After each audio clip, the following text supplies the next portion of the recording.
जीवन में अगर सफल होना चाहते हैं तो अपने मेहनत पर विश्वास कीजिए। किस्मत की आजमाइश तो लोग जुए में करते हैं। तो स्वागत है आप सभी का अपने परिवार जी एजुकेशन वर्ल्ड में। कहा जाता है कि रख हौसला व मंजर भी आएगा, प्यासे के पास चलकर समंदर भी आएगा। थक कर ना बैठे मंजिल के मुसाफिर, क्योंकि मंजिल भी मिलेगी और मिलने का मज़ा भी आएगा।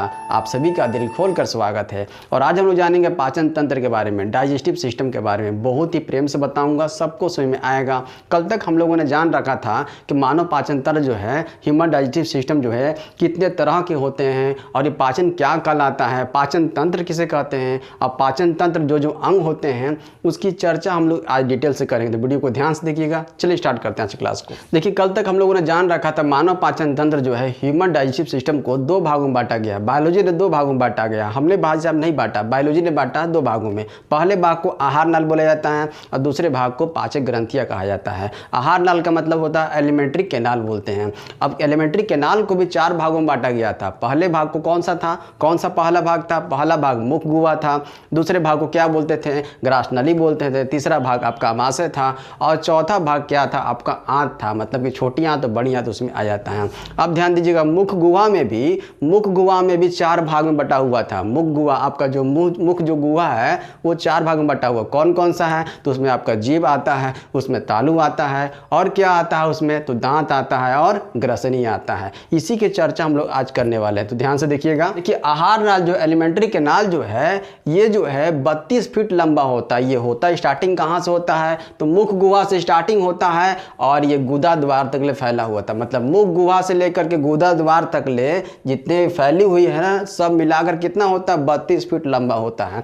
मतलब कि औसतन अगर इंसान के देखा जाए तो 5 फीट या 5.5 फीट होता है। ठीक है, 5 फीट 5.5 फीट होता है। अगर इसको खोल दिया जाए, 5 से 6 आदमी को ये नाप सकता है। मतलब कि 32 फीट ये आपके शरीर के अंदर है। एक पर्सन के अंदर, एक आदमी के अंदर 32 फीट है। ध्यान दीजिएगा, ये पाचक तो जो तंत्र है ना, ह्यूमन डाइजेस्टिव सिस्टम है, ये जो तंत्र जो है ना, ये 32 फीट का है। अब आहार नाल हम लोग क्या पढ़ेंगे? मुख गुहा के बारे में, बक्कल कैविटी के बारे में पढ़ेंगे। बक्कल कैविटी जो होता है आपका, बक्कल कैविटी में मुंह में आपके मुख गुहा में क्या क्या दिख रहा है? आपका जीभ दिख रहा है, तालु दिख रहा है, दांत दिख रहा है, ग्रसनी दिख रहा है। यही ना, इतना ही आइटम होते हैं। अब ध्यान दीजिएगा, अब जैसे अंदर एंट्री कीजिएगा, जब अंदर एंट्री कीजिएगा तो ऊपर में और नीचे में, ऊपर और नीचे क्या है? तालु है, जिसको क्या बोलते हैं? पैलेट बोलते हैं। और आगे वाला अगर तालु देखिएगा, जिससे आगे आइएगा तो वो थोड़ा कठोर तालु होता है, और पीछे जाइएगा तो आपका कोमल तालु होता है। कोमल तालु पीछे होता है और आगे आपका कठोर तालु होता है। इसका काम क्या होता है? यह मुख गुहा और नासिका गुहा, मतलब कि नाक की गुहा को और क्या करती है? मुख की गुहा को अलग करने का काम करती है। मतलब कि नाक और मुंह को अलग करने का काम कौन करता है? तो ये आपका तालु करता है। ये आपको समझ में आ गया तालु के बारे में। अब समझते हैं जीभ के बारे में। देखिएगा, जीभ जो है आपका, टंग जो है, जीभ और टंग जो है, ये एक मांस का बना होता है। आप देख सकते हैं मांस का बना हुआ होता है। किसी किसी का लाल भी होता है, किसी किसी का गुलाबी भी होता है। देखिए, लाल होता है और किसी किसी का गुलाबी होता है। ये करता क्या है? जीभ का काम क्या है? जीभ जो है बोलने में मदद करता है। जीभ जो है चबाने में, किसी भोजन को अगर चबाते हैं तो मदद करता है, निगलने में मदद करता है। अगर पकड़ करके काट दिया जाए तो बोल पाइएगा? नहीं बोल पाइएगा। तो ये जो है बोलने में मदद करता है। या फिर दबा दिया जाए तो भी आप नहीं बोल सकते हैं। तो बोलने में मदद करता है, चबाने में मदद करता है और भोजन को निगलने में मदद करता है। समझ में आ गया यहाँ तक? मनुष्य में जीभ जो होता है कोमल होता है, सॉफ्ट होता है। अगर इसी जानवरों को देखा जाए तो उसमें जो जीभ होते हैं खुरदुरे होते हैं। उससे क्या करते हैं वो, जब भी उसके पीठ पर कोई मक्खी वगैरह बढ़ जाता है ना, तो उसे जीभ के माध्यम से वो हटाते हैं। ठीक है, पूंछ से भी हटाते हैं। और क्या करते हैं? तो अपने बच्चे को अगर पालन पोषण करना हो, मतलब प्यार वगैरह करना हो, तो उसी से वो क्या करते हैं? दुलारते हैं। ठीक है, तो ये हो गया आपका। अब साथ ही साथ समझिएगा, मानो अगर जीभ में देखा जाए, मानो टंग में जो है, यह जो है स्वाद में भी आपका मदद करता है। किसी भी भोजन को आप लेते हैं तो मीठा है कि तीता है कि कड़वा है, तो कैसे बता पाते हैं? इसी के माध्यम से बता पाते हैं। देखिए, मानो जो जीभ में है 4 प्रकार की जो है टेस्ट क्या बर्ड पाए जाते हैं। टेस्ट बर्ड का मतलब होता है स्वाद कनिकाएं पाई जाती हैं। स्वाद कनिकाएं 4 प्रकार की पाई जाती है। कौन कौन सा पाई जाती है? अगर पूरे बॉडी में देखा जाए तो 10,000 से प्लस है ना स्वाद कनिकाएं पाई जाती है।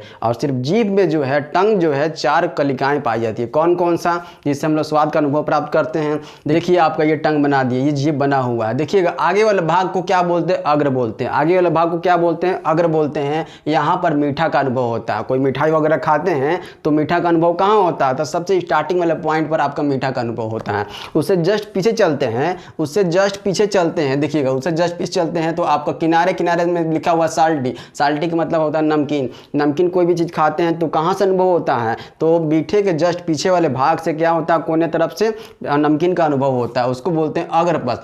अग्र देखिए अग्र लिखा हुआ है, अग्र के जस्ट पीछे क्या है, अग्रपथ से, ठीक है। उससे जस्ट पीछे आते हैं, तो जब उससे पीछे आते हैं तो आपका देखिए सावर लिखा हुआ। सावर का मतलब होता है खट्टा। उससे पीछे क्या लगेगा आपका, खट्टा। इमली वगैरह कोई भी चीज़ खाते हैं, खट्टा पदार्थ कोई भी खाते हैं तो खट्टा का अनुभव किससे होता है, तो इसी के माध्यम से होता है। मतलब कि सबसे पीछे से सबसे पहले, सबसे पीछे से सबसे पहले वाले भाग से आपको पता चलता है कि आप कोई भी चीज़ खट्टा का अनुभव आपको पता चलता है, ठीक है। और सबसे पीछे कोई मिर्चा वगैरह खा लेते हैं, है ना, मिर्चा वगैरह खा लेते हैं तो बिटर मतलब कड़वा का अनुभव, तीखा का अनुभव किसके माध्यम से होता है, तो सबसे अंदरवा जो दिख रहा है ना, सबसे अंदर के माध्यम से ही आपको कड़वा का अनुभव होता है, तीखा का अनुभव होता है। जब आप चाय पीते हैं तो चाय जल्दी जल्दी गर्म चाय को पी लेते हैं तो आपका जीभ जो है जल जाता है। जीभ जलने का मतलब ये है कि यहाँ पर जो भी आपका स्वाद का है ना, वो थोड़ी दब जाती है, मतलब वो थोड़ी सी मर जाती है, जिसके कारण से आपको कोई उसके बाद कोई स्वाद नहीं लगता है, ठीक है। कोई स्वाद आपको नहीं लगता है। धीरे धीरे क्या हो जाती है, उसकी जो रोम होते हैं धीरे धीरे उठ जाते हैं, जिसके कारण से फिर आपका जो है जीभ ठीक हो जाता है। तो यही सब बातें हैं। तो उम्मीद करता हूँ कि जीभ के बारे में आपको अच्छी तरह समझ में आ गया होगा। और तालु क्या होता है मैंने आपको बता दिया। ये देखिए भाई साहब, ये चित्र जो बनाया हुआ है ये मानव बॉडी का चित्र नहीं बनाया हुआ। देखिएगा स्टार्टिंग जो होता है, भोजन हम लोग लेते हैं तो आहार नल है। ये क्या है, टोटली आहार नल है। ये आपका पाचन ग्रंथि है। पाचन ये क्या है आपका, देखिए यहाँ पर टंग बना दिए, जीवा बना दिए, ठीक है, टंग बना दिए, जीवा बना दिए। ये क्या आपका पित्ताशय है, देखिए पित्ताशय, पित्त यहीं पर गोल ब्लैडर में बनता है, जिसको इंग्लिश में क्या बोलते हैं, गोल ब्लैडर बोलते हैं। यह क्या यकृत है, यहाँ पर देखिए लीवर है, ये आपका लीवर बना हुआ है। ये अग्नाशय पेनक्रियाज देखिए यहाँ पर है। ये अपेंडिक्स है, अपेंडिक्स देखिए, अपेंडिक्स परिशोषिका बोलते हैं इसको, क्या बोलते हैं, परिशोषिका बोलते हैं अपेंडिक्स। अपेंडिक्स जो है हमारे और आप में जो अपेंडिक्स का कोई काम नहीं, इसमें ज़्यादा सबसे ज़्यादा किस में काम आता है, जो घास फूस वगैरह खाते हैं ना जानवर, उसमें यह क्रियाशील होता है, एक्टिव होता है, ठीक है।